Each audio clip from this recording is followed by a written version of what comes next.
Kita ke informasi lain, ada kisah seorang koki profesional yang memilih jadi juru masak makan bergizi gratis di Makassar. Dirinya rela melepas karir di hotel dan restoran demi mengabdi jadi juru masak di SPPG.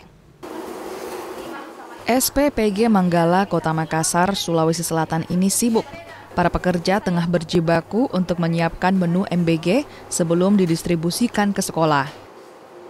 Di balik kesibukan ini, ada kisah menarik dari juru masak di tempat, namanya Rahmat, yang bertugas sebagai kepala koki.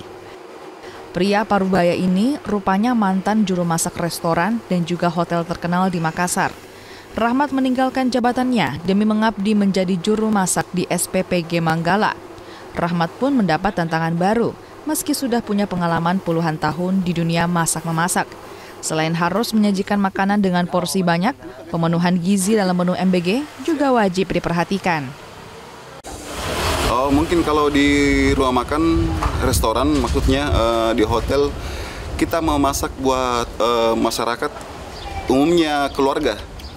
Tapi kan di MBG kita prioritaskan untuk anak-anak yang akan menjadi calon penerus bangsa. Untuk kandungan gizi mungkin ada setiap dapur mungkin ada di kepala oleh setiap dapur ada ahli gizinya. Terus kita kolaborasi dengan ahli gizi.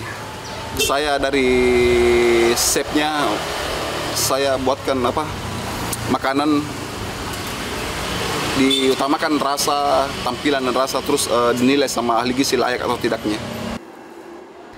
Rahmat telah menunjukkan dedikasinya untuk memberikan asupan gizi terbaik bagi generasi Indonesia ke depan. Sebuah pilihan dan juga perubahan demi ribuan anak di 16 sekolah di bawah tanggung jawab SPPG yang dikelolanya. Rama Pratama, Kompas TV, Makassar, Sulawesi Selatan.